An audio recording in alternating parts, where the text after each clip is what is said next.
Okay then, so we've looked at the map, we've got our base sorted, we know how to set up our squad, and then something goes down and we actually have to do combat proper.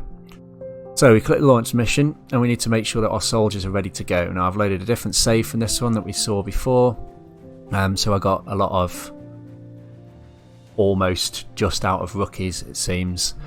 We need to make sure that before we go anywhere that we've got the weapons that we've upgraded if we have. Okay, this guy doesn't have any, but we need to make sure that we choose him from the list of available weapons, which you can click make weapons available, and then we'll find the ones that we've upgraded. Making our utility items available would mean that any that are currently locked up with any of the other soldiers are now free for us to use. So we're going to make sure we got some medikits in case things go wrong here. I've got a squad in this particular instance, 2 sharpshooters. We've got a rookie, specialist, which is essential. Probably want to. Well, actually, he hasn't got the upgrade yet. If he got the upgrade, we want to make sure he's got the medikit. It's about thinking about what we've got and what's the most sensible. I tend to, for example, keep my grenadiers with grenades because they've got a better range of sending those out than the others do. And when you unlock other items, you'll find they're more appropriate, and when you unlock other armor, you'll find that that's how you get those slots. If you need something that you haven't got, you can build some items that you can, oh there it is, that you can build some items, which is an instant build, and then we'll have some of these available for us to use when we land. One other thing that we want to make sure that we're doing is not clicking edit. Oh,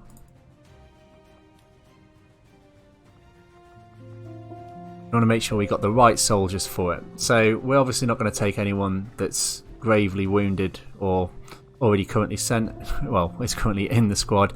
We need to make sure that we've got people that are available that we can use. Click launch mission when you're happy with who you've got. I would recommend before doing that though, ensuring that you've got a save on the world map in case you land and you think I've had an absolute disaster here and I don't want this squad. So at this point I can back out now and make a quick save so that I'm ready to redo this if I deem that necessary. Otherwise we can click begin mission and we can land and start thinking about our strategy. Okay, so we've got our squad on the ground. We need to go over the basics of movement and just a few tips on how to actually wage these fights. Now the blue zone, if you've never played it before, the blue zone allows you to make a movement and then continue an action afterwards. Anywhere within the yellow means that your turn is up after that point. So if we send this soldier here, they're useless now. They're in cover and they can do nothing. Their turn is over. However, if we move our soldier here, we can now use Overwatch. What I would recommend you do is always keep your soldiers within the blue zone and make sure that you have always then got your Overwatch available. There are circumstances where you can't do that, and that's usually because you might be on an escort the VIP, or there might be some other time critical missions where you'll need to move faster. At that point, I'd still recommend using the Overwatch technique, but I recommend hitting the outside limits of the blue boxes at all times and sometimes pushing in ways that you wouldn't want to do in normal free, I call this kind of free play. Now, I also wouldn't recommend putting characters straight onto Overwatch, because what might happen is, if I was then to move this character into this position here, it could trigger an enemy. We spotted him now, but because we're in concealment, which you get at the start, means that they won't attack us unless they catch them out of position, which could happen because she's now not in position to be hidden behind cover versus that enemy, depending on their position. Now I could shoot at these using my action, but I've now got a useless character, and I've now got a character that's already been moved, which has nulled her sniper rifle. These two can both only use their pistols.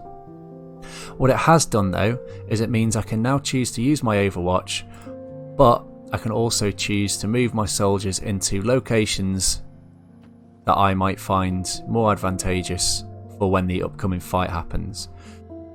I would recommend you move all of your soldiers to a position regardless of whether or not you've seen the enemy before you decide what you do with the second slot for anyone. So if you do move anyone within the blue area, I recommend leaving it until all of them have got that one. Until all of them are in place and you know the situation. So then you can choose Overwatch, or you could choose to actually shoot those enemies. Now we get to see our enemy's turn, and what we can do with this, and it allows me to move again, what we can do with that is we can track them roughly and see where they're positioned. What that might be useful for is, in circumstances certainly later on, there might be a squad here that patrols in this sort of section, and then another one that comes in and then heads back up there. You might choose to pick a time when you're concealed to attack them so that you can grenade them or use an area of attack, some kind of area of attack effect on them that will damage them all in one go.